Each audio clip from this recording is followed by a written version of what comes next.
And 3, 2, 1. We're back in the room. Hey guys, good morning, good afternoon, and good evening. It's really cool speaking to people around the world, isn't it? All those cool time zones. We've had an exciting morning here at the Wright place, and I didn't think I was going to make it, so apologies for being a couple of minutes late. Nate, good morning, sir. First in the door. What time is it for you, mate? The random person. Man, you crack me up every time. I'm going to say it every time. I so wish I had gotten that name. Little bit late this morning, guys. Like, you know, Aussies do everything a little weird and different. Thanks for staying up late, bro. Appreciate it. It's Father's Day here in Australia. And, I don't know why. It's different here. Because I remember I'd always miss it when I was in Japan. I'd call back and I'd have the date wrong because they do it at the same time as the rest of the world. And then Aussies do it differently. So, it's one of the things I was going to show today. That's my Father's Day card from the Tabs. She made this for me. Thank you very much, Tabs. She's over in the kitchen smiling at me. And I was going to show you a couple of things here. I don't know if close-ups will show all that well on live, but brief discussion on the Grim Guerre, what I've been working on, and show these really cool nippers that I got, the paints, etc. I did. Okay, Nate. Random person, awesome, man. Which scale are you going to go with?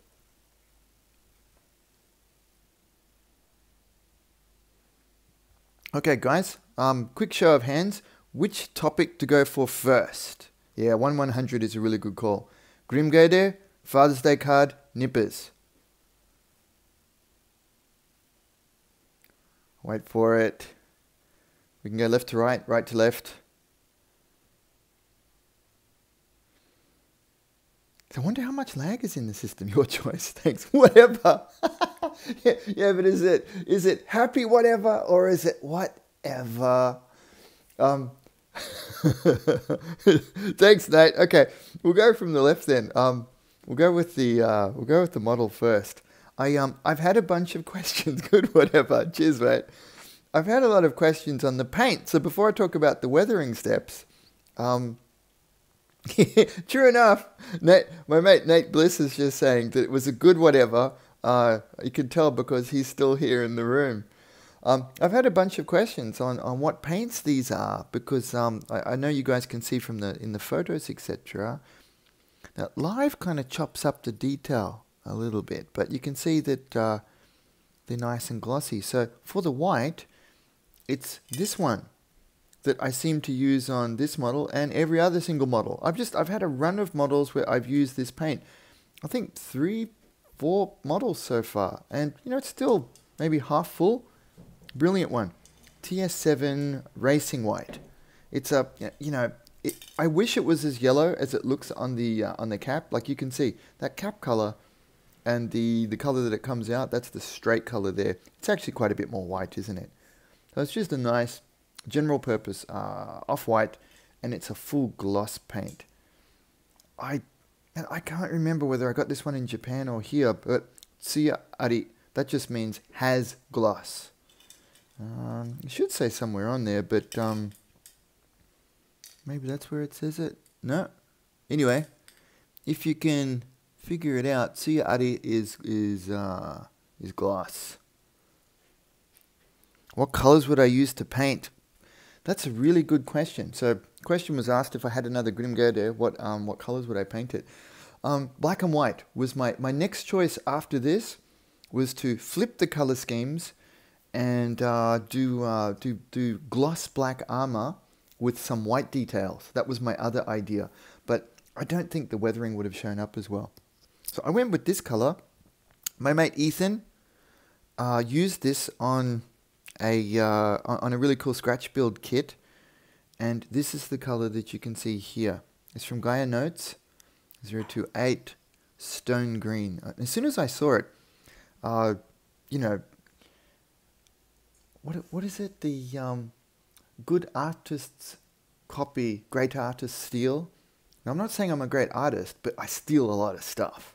So, good steal with permission. So I grabbed this one. It's one of those colors that I probably would never have bought myself because, I've been doing military style schemes for so long that it wouldn't have been so apparent to me.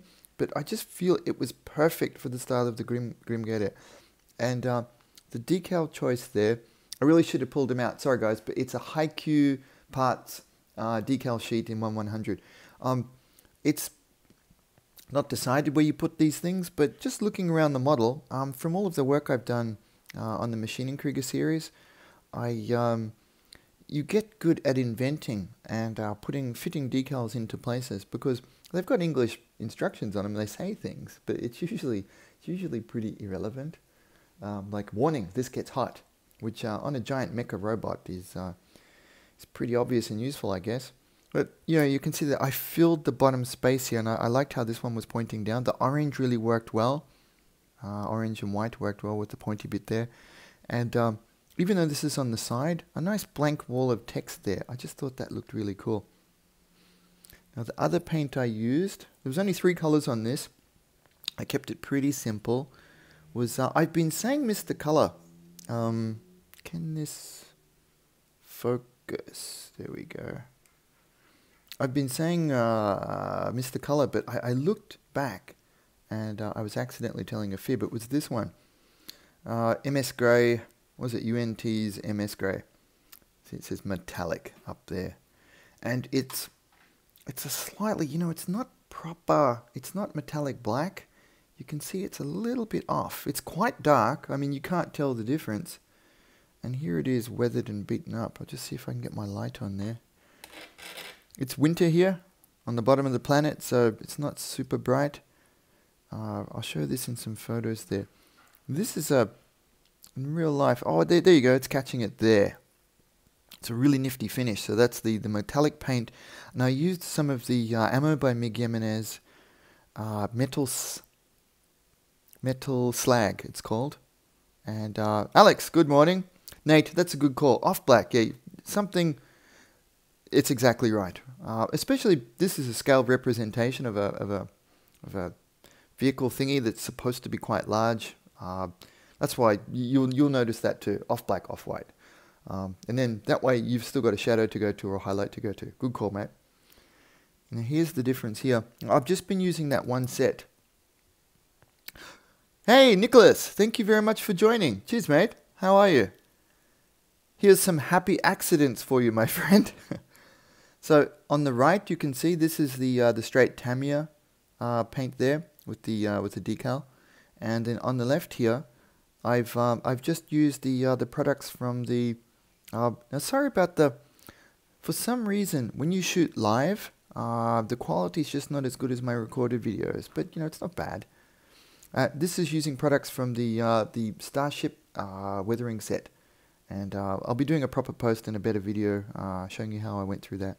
But you can see it makes a load of difference, especially for the front here. I was able to pull some of the parts to give it a lot more life and detail. And we'll go into more of that soon. Now, I'm a little bit hesitant to show these. I just don't know if the detail's going to show up in a live video. But I tried to get in a little bit more detail and some very small streaks there. Can you guys see that? So I think it's going to take proper photography to pull up the small details. And again, I went with the decal placement there just to give it a kind of an axis point to move around. Thanks, Nicholas. I was talking with some of my other friends in France. Laurent and Alex, and one of the ideas I had was that the Grimgerde, it looks like a French knight, a medieval French knight, like the faceplate and a lot of the ideas for it. So I didn't think red suited it. I really like, the French seem to have a mastery of blue. When I did a different Maschinen Krieger model before, Yokoyama-san commented that he really liked the blue, and he said it was a very French color. So that was also one of the ideas here, I wanted to accentuate the idea that it was a a French knight mecha. I just thought that was a really cool way to do it. A homage to history, and a shout out for my buddies in France. Now, this part is looking really good. Now, I wasn't going to talk about it because it's a little bit more complicated. I used different stuff. I used some silver, acrylics, etc. But I'll cover that in another one. Father's Day card. Can I talk about that one really quickly? I just wanted to show you this because it was a really touching moment this morning. My little girl woke up quite early, came running over to me, and as you can see, she's quite the Minecraft fan. And she did this. I thought that was great, and I flipped it over. It's so cool. She was she's been asking for a long time to get an Xbox 360. So we got one when we moved to Australia, and she's really been enjoying it. She's quite good at it. Oh, there it is. Happy Father's Day, Dad. They were selling some stuff up at the school, but I said I'd much prefer her her handmade original artwork. Pardon me. I'm sorry. It's still early, and I've only had one cup of coffee. But we've just done the latest update for the Minecraft game, and it's got llamas in it. Do any of you guys play it? I mean, the llamas are hilarious. They make like old man spitting noises. We're running around in the game together. As usual, I'm chopping wood, and I hear this. I'm like, what the heck is going on? And it's these llamas, and apparently they spit at wolves. I mean, how cool is that? Have a look at this though. Thank you for giving me a chance to get the Xbox 360.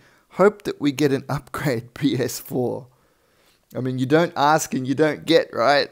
I just thought that was too funny not to share. That's so cute. Now, I didn't give a shout out. When I was down in Sydney a couple of weeks ago, my new buddy, Ryan San Pedro, he, it was like the planets lined up, because I was, my wife said, what are you going to get down there? We were going to get some memories, buy a couple of things. We don't buy a lot of stuff, but she was laughing and talking to some other people at the after show, and saying how I use really crappy nippers. They're a little bit rusty. I mean, they're good Tamiya ones, but they still work pretty well, and I kind of don't notice. I make a lot of. Hey, Takahiro-san, good morning. Ohayou gozaimasu. Takahiro-san speaks English really well, but he discovered I can speak Japanese, so he's writing Japanese comments to me now. You're going to confuse my brain, mate. I can't do both well at the same time. So my nippers were a bit off, and so Tomoya was laughing with some of the people there about it, saying, he uses these really crappy ones. And then, hey, Spiros, how you doing? Well, there's a couple of things. We'll come back to it at the end if I've got a bit of time. But, the planets lined up, and, I did get a Rex. I'll show that in a sec. So, the planets lined up, and Ryan, who helps run Hobbyco down in Sydney in QVB, it's an awesome hobby shop. I was expecting a pretty good hobby shop, but you walk in there, and it's like, I've never been to a hobby shop that good in Australia, or even outside of Japan. Outside of Japan, it's one of the best hobby shops I've been to. And even I should clarify that when I say outside of Japan, I'm not saying it compares badly either. I mean, for the amount of products it has in there, it's still probably one of the best hobby shops I've been to in the world, because the range of stuff is quite broad. I mean, when I go to Yellow Submarine, it's a specialist model section that I go to, a model floor. So it's a little bit more, Hobbyco is probably comparative to Volks there in the radio building in Tokyo, in Akihabara. So it's really amazing. I mean, they had Meccano, Lego, all, good hobby stuff. I should do a complete show just about that. It was pretty awesome. But yeah, Ryan, guy runs it. He gave me these, and I haven't cracked them open yet. I'll do it on the next one. They look really, really good. There you go, by Hobbyco. They look very sharp. They're quite a bit thinner. See the cross section, is that coming up? Look out, creeper. You guys who know Minecraft, have you ever seen Stacy Plays? Sometimes my daughter watches videos of her, and I think her name should be Stacy Screams because that's what she does. Rex. The Rex is... No, I put that in the bedroom. Sorry, random guy. But Hobbyco, I did get a Rex. So a Rex will be in the works. I'll show that again shortly, I guess. Couple more things. I've shown the paint. I showed that. This video is up, guys. So I did the first version of discussing the... I'll get this in shot. The Ma.K modeling book by my friend called Yokoyama Sensei. We covered this, and the video is up now. The first version, 25 minutes. We did a bunch of good work on it. We went through and discussed what Yokoyama-san is saying here in his introduction. And every time I reread or go over some of this stuff, I get more ideas and cool stuff. I mean, Yokoyama-san's work is super condensed. And then we've done about this section here. So it's really good. It went into a little bit of the history of how Robot Battle 5 came about. It goes into a little bit of the history of how it's different and a type of upgrade from the Machine & Krieger universe. And how it came about with the original computer game, became its own universe in of itself. And then we've stopped just before he goes into the actual history of making of the Mark 44 kit. So we'll go into that in part 2. That was really fun, and that's up and available now. I'll put a link below. So that's available free for my patrons who get the complete package. I'm going to go through and rename some of my my Patreon tiers, because I've got quite a few things happening. I wanted to add some new products, ideas, services. I'm not even sure what to call them. I mean, just cool stuff. I wanted to add a couple of them, including one of them that I've got on the go is they've got integration both for live shows and for Discord, like a chat sort of thing, which might be fun to use to engage and keep in touch with you guys. So I'll put links to that in the information section below. A couple of things on pictures like this. Do you like any 00 kits? I don't even know what they are. The random person just asked, do I like any 00 kits? I'm still relatively new to Gunpla, so I'm kind of taking it easy. Now that I've got a little bit more leeway in the kind of projects I can work on, because I'm basically managing myself now. I'm slowly getting into other things. So sorry, Alex. Yeah, I don't know what they are either. I mean, I'm serious when I say so many of you guys, I'm learning from you, because you guys know more about Gundam than I did. Because I was so deep in working on other properties, I would see Gundam being photographed and some of the guys talking about the other series. It's on a slightly different section in Hobby Japan there, a much bigger section too.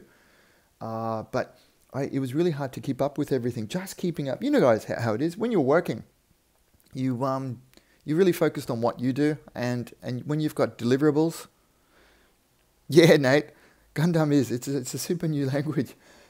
There's so many deliverables. You've got to produce your own work. You're working to deadlines. There's a lot of stuff like that you've got to keep up with.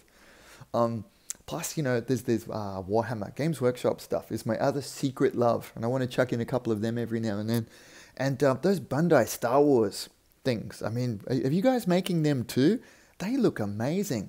I just haven't had time to get in front of them, but they look really, really cool too. I think that's probably all the stuff I could show today. I should have really shown this when I showed the paints before. Spiros, you missed this one before. So the white was the Tamiya TS7. So you missed that. Zeta Plamo. Yeah, that's exactly right. I love Games Workshop. Everything except the price. The silver, the dark metallic parts are hand painted lacquer with self-leveling lacquer thinner. Absolutely speaking gibberish. And this one I applied with this. I had this handy to show you guys. I mean, this is the best airbrush I've used so far. Now, I'm not a super airbrush guy.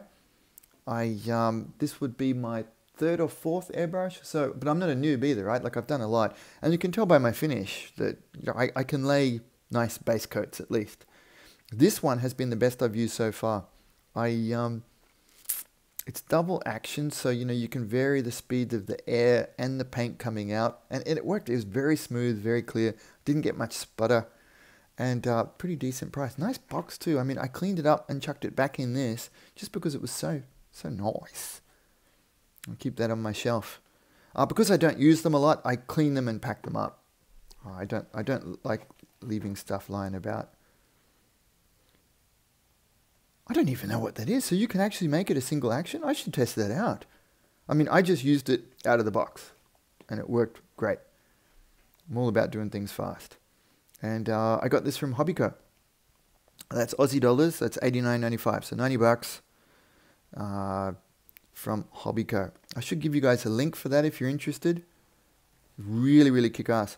I mean, the next best one after this I had was a Tamiya one. And this one's 0.3. It's about the same size. And I've found that for anything I want to do with an airbrush, I find the 0.3 millimeter is more than fine. If it's smaller or finer than that, I tend to use paint brushes. But, going forward, it might be something I could get into. Maybe I could get a smaller airbrush one day and try some of the finer detail work or highlighting with it. But, I'm really good with brushes, and it's fast. So, Okay, tapered needle. I don't even know what that means, Nate. What is a tapered needle on an airbrush? I'm a point and shoot idiot, so changes the size. Wow. So you can have it as a smaller, use it as like a smaller needle airbrush, I guess. Wow, I didn't know that they existed. Was it expensive? I mean, that technology sounds pretty full on. Okay, we've hit 20 minutes. I think I'll wrap this up. Sorry, I think 0.2 to 0.35. That's pretty good because 0.35 would be awesome for laying down base coats. Yeah, well, Gaia paint's really good. Actually, my mate from SMS, he sent me some paints too, but they're on the other side of the room, and I'm plugged in here. So, but maybe I could chuck it out. Yeah. So, Tom, could you grab me that box? Just I got one more thing to show. £70, that's pretty good. A little bit more expensive. But yeah, if you guys know the Ghost of Xeon, Scott Taylor, he does some good stuff. I just want to show, he sent me some nice products as a bit of a thank you for showing up and doing that demo down in Sydney. So I got these nifty brushes. I mean, once I use them, I'll crack them open and give them a test run and show you some stuff. Internet Night, hey mate. Oh, that's really good to hear. Thanks for that. Internet Night was just saying I gave him confidence to get into Ma.K. Yeah, it's a wonderful genre. I hope you check out the book. I've got there'll be a link below for the, I'm going to read and discuss some of this for you guys so you can understand more of where Yokoyama-san's coming from. Make the book more valuable to you if you've bought it, because otherwise we just get the pictures. And but also give you some of the ideas of how he does it, and it will help us to have more fun and get more value out of our machining cricket kits. Send me some really cool stuff, like these detailing parts. How awesome are these? Googly eyes. And then there's a bunch of paints. Yeah, it's funny, right? So these look really cool. So they're lacquer paints. So I guess they're similar. They might be similar to the Gaia ones. They look a little thinner. I mean, they're probably pre-thin for airbrush use. So I'll give them a whirl. Try them out like that. They look quite good. I've seen the guys on the Gunpla Builders Australia internet group, so Facebook group, excuse me, really talk up this white. So I was pretty keen to use this one actually. So it gave me white and black, which I use. But then, you guys will laugh. I mean, often people send me paint that I have no clue how to use. Now black, these ones I know how to use, and these ones I often use from Gaia. These look really, really good stuff. So I'm excited to use them. But the ones I'm laughing about that I have no clue is stuff like this. Because I'm relatively new to these kinds of finishes, I mean, they look exciting, but no clue. So, but I guess that's not a bad thing, and I won't read up on them. Well, maybe I should. But what I'll do is I'll test them out. Scott did give me a heads up. He said try them over either the black or the white coat. And we'll see what we get. There's a bunch of them in here though, all very interesting colors. So I could run them, because I've also got some Ammo by Mig Jimenez crystal colors. And they're acrylics. So we could try them in combination. I mean, purple like this. What I hope is that they're a little bit glossy too, because you could use them, if they're glossy, I would use them as a bit of a clear coat to put an interesting sheen on stuff. But it looks nifty. Nifty ass, don't they? So they're Scale Modelers Supply. I think they're made in Victoria, Australia. So I'm happy to show stuff like this. You know, support local, support Aussie businesses. They look really nifty. So we'll give them a test, and we'll see how we go. But you guys, some of you are asking, what's Ma.K, right? Well, Ma.K is the... I know recently I've been making a lot of Gunpla and stuff like that. Ma.K is the Maschinenkrieger universe. So if you have a look through my video list, there's a bunch of stuff in there on, say, the AMMOKnight. And if you check out my other social media, like my Instagram, on the top page there, there's a link at the top. But I'll put a link in the information section below, so you can check out my Instagram feed. There's just a gallery of a bunch of different models that I've made for the Maschinenkrieger property over the years. And if you like the Gunpla, I would suggest some of the easier Maschinenkrieger ones, just for the painting opportunity. They're very different. They're completely covered. They don't have the outer. How do I explain it? They don't have like the inner and the outer structure. Most of them are covered, right? So they've got some really cool stuff. Some of these are quite advanced looking, but then there's like this is the Lunar Camel. And that's the Lunar Pawn suit next to it. So this one is really about yay big. So it's a massive model, and that one's available from Hasegawa. It's a wonderful range of things, and it's got such a... So these kind of suits too. These are the ones I've usually been working on. So like the Snake Eye was a big one for me, and I helped work on the Snake Eye book too. These are a really good size. And so we could go over some of these. And the Grosserhund, this guy here. Very nifty models, and they're becoming more and more readily available, which is fantastic. Sandstalker / Nutcracker. Yeah, so if you follow my my social media or different ones, I'll show you different models like that. And I recommend they're good for the painting opportunities, and it's just different. Gunpla are really good for some reasons. Fast. They put together. They're very athletic looking. The Leopard. Internet Night, that's a really good kit. I've got one of them too. We should put it together. I'm excited to make one of them. And the Wave ones, I do highly recommend them, because they've been one of my best sponsors over the years, and they're really cool to work with. But the kits just go together really easy. They're not Bandai easy. I mean, Bandai engineering is just the bomb, right? So they're really good. But the Wave ones go together pretty well. And they're a good size kit. I mean, you can get it together in, a good full day or a weekend of modeling. You get to learn a little bit about puttying and putting some stuff in. And then the paint schemes are quite open, and they're large canvases and nice and easy to work with. So yeah, definitely big thumbs up there. And I'll show more of them as we go along. Okay. Yeah, Nate's made a really good comment there that Ma.K, they're mechas with armor leanings. Right. I've seen different versions, Nate. It's a really good, and it's an astute observation, because I did base a lot of my earlier work with Ma.K on armor modeling techniques. But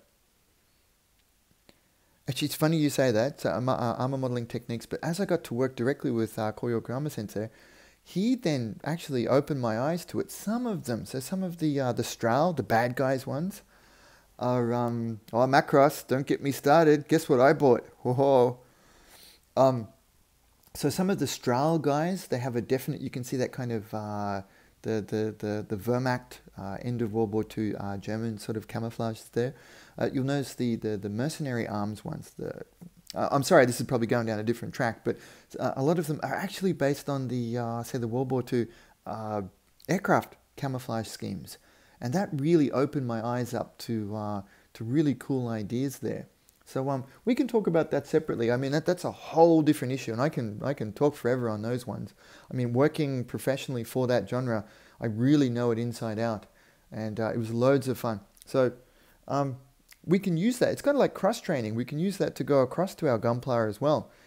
Not all of the models are applicable. Like Grimgere was my chance to do something really different. But there's a Zaku I've got over in the stack, and Zaku 2, I think it is, an MG kit. And definitely that can be done painted Ma.K style. I think would really work with that guy.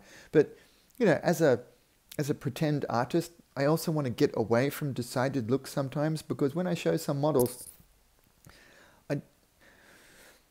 I understand it's difficult to get the wow factor with people, because if I'm always doing the same sort of looks, they tend to look quite similar and it loses a lot of impact. But I've noticed when I'm able to flick between genre now, when I produce the Warhammer guy, I don't think it was any better than any of my recent work, but the reaction to it was fantastic. And then again, this Grimgerde, it's quite a different finish from what I've been doing on Ma.K, and again the reaction is really good. Then I can meet a bunch of new people, make friends in these areas, then show them Maschinenkrieger again, Ma.K, and it takes them in a different direction. We can have fun with that. Okay, half an hour. Wow, that went quick. Thanks, guys. I appreciate you tuning in and having a chat. If there's any quick questions now at the end, please do shout them out. I'm sorry I couldn't read them all at the same time. With me talking, showing stuff, there's a lot going on. It's an interesting thing, the live show. Being able to interact with a group of folks at once. It's actually pretty cool and it's a lot of fun. Armored Core, Alex. Yeah. I made one of them once upon a time. Armored Core kits by the Korobukiya ones, right? They're super unpopular in Japan. They have trouble. I mean, people buy them, but nobody makes them because they're painful. They're really painful. They went, dragon models, the armor. They went with maximum parts count there. So between you and me and the interwebs, they're awesome designs, but making them is quite painful. They're just, if you like dealing with a lot of parts, fine. Oh, the white glint. Yeah, that's a classic.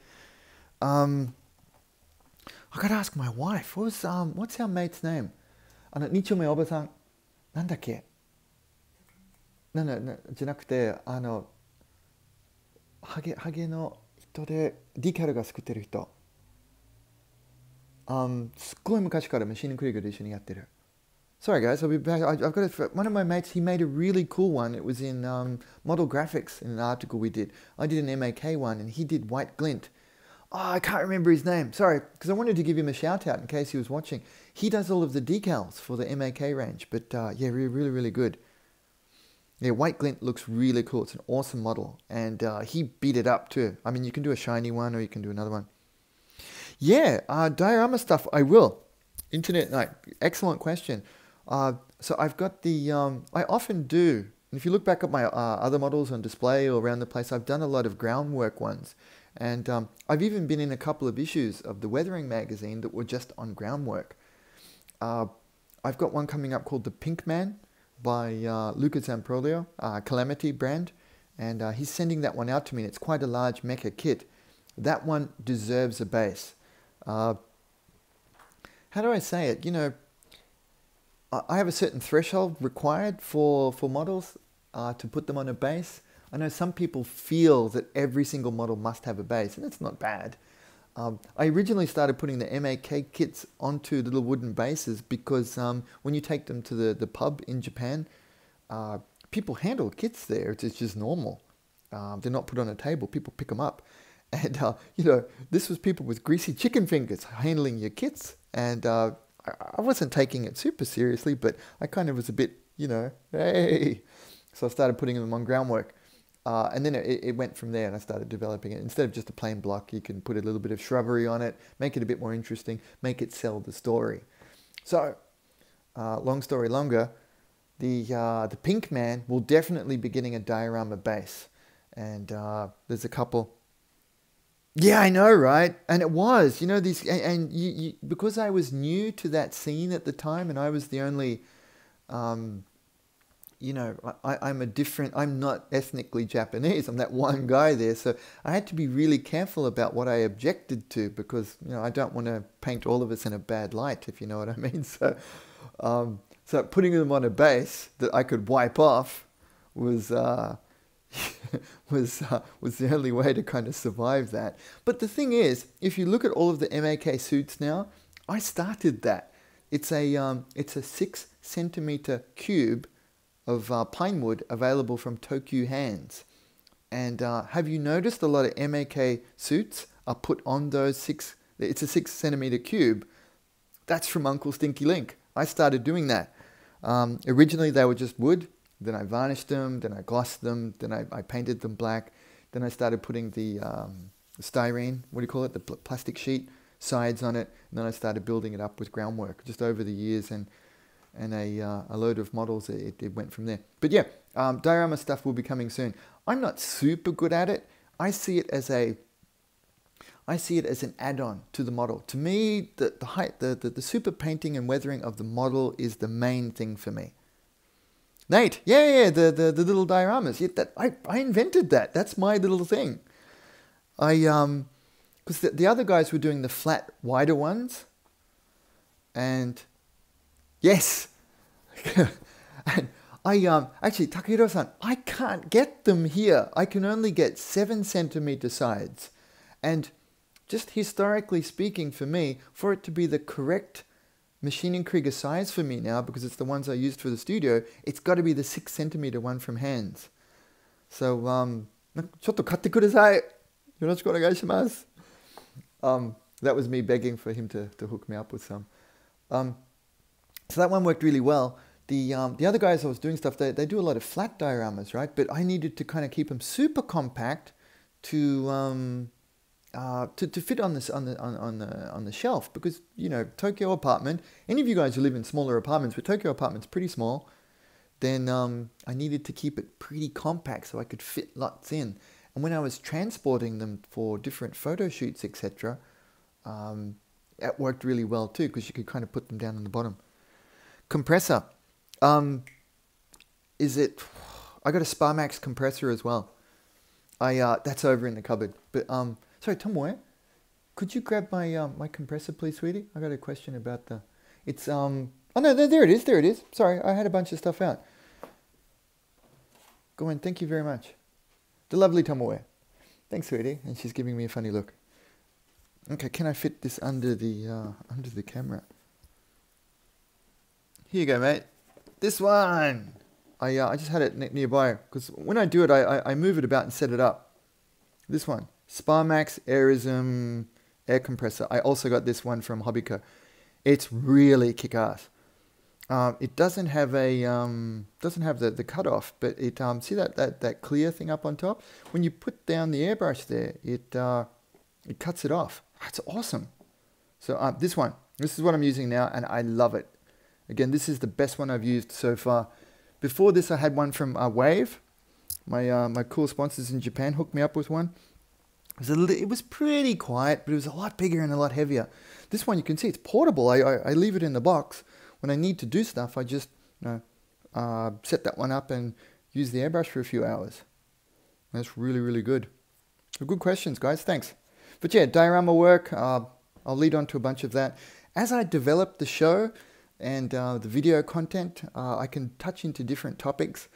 It's been a real educational experience, because I needed to learn, you know, there's the technical ability of producing the videos, editing them, getting them into a compact enough way to make them both interesting, educational, and you know, and somewhat entertaining at the same time.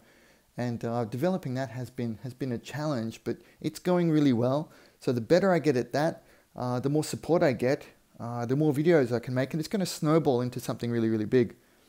Hey, how do you pronounce that build? I don't even know what that is. Ah, okay. See, some of them, I have to be careful with the topics, guys. I mean, I can do something like, what's that really awesome looking red Gunpla? It's the super shiny one. It's very, very popular. I've got one. I bought the RG kit of it. I thought it looked really awesome. But I've got to be honest, I don't know how to approach it. I could either try for the super shiny look, Oh, wow, you guys, Kshatriya. Kshatriya. See, I've got to see the katakana. Megazord. Megazord sounds awesome. Megazord! No, it's a super popular one. Anyway, it doesn't matter. But my challenge is I don't know how to approach paint schemes like that. I mean, I haven't painted anything clean or shiny forever. Like really forever and ever. Maybe 10 years more, which, you know, that's a fair chunk. But I don't know, maybe I can do something else. Shinanju, that's it. Nicholas for the win. Shinanju, that's it. Yeah, the red one. I wonder what I could do. It's probably been done a load of times and I don't mind, but the Shinanju, I would really like to do it as a glossy white one with a little bit of weathering. I just don't know whether it would be acceptable to Gunpla World. Kshatriya. Thanks, Kev. Kev just wrote it out in katakana for me. Wow, man, you got skills. Thank you. Shinanju Stein. Now, I've seen people adding Stein to the end of things.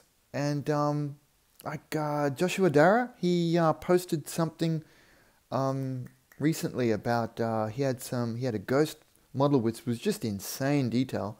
He fully like rebuilt the thing. Okay, and one of it next to it was the Stein, and I don't know what they are, but it just looked amazeballs. It was just incredible. So I love this about Gunpla, that there's so much out there that's new and unknown for me. I mean, so, you know, there's that childlike anticipation and fun of getting stuck into new stuff. You guys know what I mean, right? See, Maschinen Krieger for me is more, I feel like I've got a duty to show the proper studio way that I helped develop, so there's not as much development and joy. I like doing it. When I finish them, I look at that and I go, yeah, that's the right look. That's really cool. But it's different, if you know what I mean. Warhammer for me is like a little bit nervous because they have a really different look. So I kind of like that nervousness. It's a little bit of excitement. And Gunpla is just a big unknown in many ways for me. So that's really exciting too. Okay, thanks, Kev. But yeah, I've got a Shinanju RG. I don't know if RG were a good purchase for me. The kits look really good, and I bought them before I'd made anything. You know, I only had I bought HG, RG, and MG just to see what the differences were. And I'm not sure RG is right for me because the painting surfaces are really, really, really small. So I'm not sure how that will work for me. I can test a couple, but they might be, you know, I'm prepared to fail.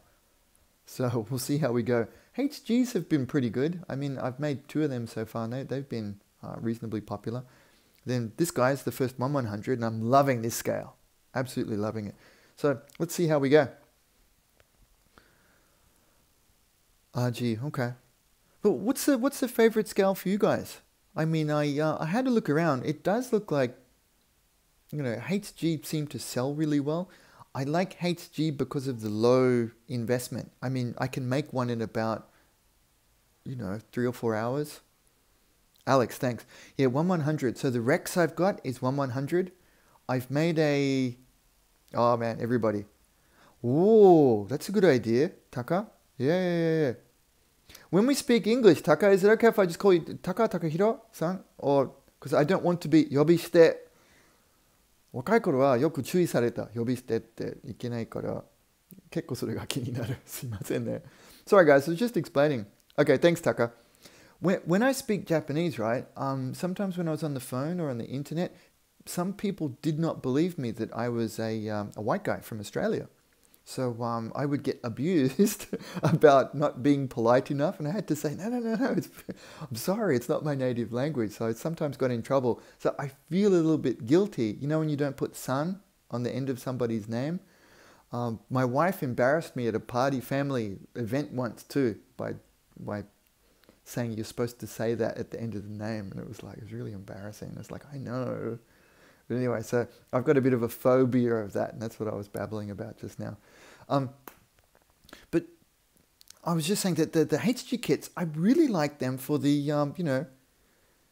No, just Linc is fine, Tucker. No worries. But yeah, That's a really weird one. See, Max Watanabe-san and Yokoyama Sensei, they went between them all the time. So it depended on the situation. Sometimes it would be Linc-san, but then other times it was just Linc. And Max Watanabe-san, he stopped me. He said, "Don't call me Max-san, just call me Max." And he said that in Japanese, which is really bizarre because it breaks all of the rules, and especially because he's like, Meijin level, master level guy. It was just, there's Japan's very complex. Internet Night, yeah, I've been looking at those greys. Is it graze or greys? I've been looking at them. Some of them look pretty nifty, and I guess they're popular. I saw a bunch of them at the Gunpla Builders World Cup in Sydney. I quite like the look of them. Thanks, Alex. Okay. Pasture greys. Okay. I thought it should be that. But, if you cut everything up into katakana, guraje, if it was in Korea. Okay. But, yeah, we'll give them a bit of a go. But I'm going to go between them. I've got an Astaroth that we've put together. My wife made it for me. And I'll do that as a quick, low investment build. So definitely no diorama base for it. This one's in 1/100. I've got a Rex in 1/100. And we'll test out a few more builds there and see how we go. So I've been talking long enough, guys. Thanks for sticking with me. I hope you enjoyed the show. I didn't plan to talk that long again. Spiros, yeah, Astaroth looks really cool. I want Gyushin Rebake. Yeah, I know. So I did the HG one. I really think that one should be 100 scale too. It's still one of my favorite Gunpla so far. I really like that one. I'd love to do a bigger version of it. Good call, mate. Okay, guys. Yeah, again, thanks. Thank you very much for coming. This show gets better and better for me every week. I hope it's getting better for you guys. Because I just mean the interaction, the questions you guys are throwing out, everything's really good. So, non-stick face. Hilarious. This is what I'm hoping. The show should get better as we kind of get to know each other and can share more stuff like this. That should make it more fun as we go ahead. But listen, I got to get going. I've got to work on the Japanese video is up. I want to do the oil brusher videos next. I did a poll on my Patreon site to ask people what they wanted. I mean, this isn't all about me. I'm just the monkey making the content. I wanted to ask you guys what you wanted. So my patrons, they voted for the Japanese book discussion was #1 by a long shot. Then number 2, a little bit behind that, was oil brushes. And then following up on this one was number 3. So I'll leave this one until sometime next week. I'll get the other ones. Yeah, we're all your boss. How does that feel? Actually, you guys are the best bosses I've ever had, Nate. This is easily the best work/fun I've ever done. And, most of you are pretty forgiving. I've had a couple of people who are a bit funny. Oh, you didn't finish what you promised. But it's like, dude, I was in Sydney. I was posting videos for you when I was hungover. I was doing everything. So, it's going to be a couple of days, but then I'll double produce this month. Are you going to be doubly happy? But no, he left. But the best thing is I blocked him. So if he tries to come back, that's it. I know I shouldn't laugh, but it felt funny to me. We don't need whiners with us, do we? I mean, this is for fun and goodness. And I know you guys know I'm working hard for you, so I think it's all good. Okay, wrap it up. Thanks again, guys. And we'll catch up. We've got that really cool group on Facebook. Thank you so much for all the cool stuff that you guys post and put in there. And the Instagram thing, I'll link it. And the discussing the Japanese books, I'll link all of that in below. Okay, thanks, guys. Have a really good weekend. Cheers. See ya. Thanks, Kev. Thanks, Nate. Nicholas. Guys, yep, see ya. Bye. Bye, Spiros. Thanks, Alex. You too, mate. Taka, cheers, buddy. Thanks, Nicholas. Wow, you guys are awesome. Thank you. How cool was this? Internet Night. Listen, join the Facebook group so I can know your real name as well. Internet Night is cool, but that avatar is wicked. I love that. Okay, cheers, guys. See ya.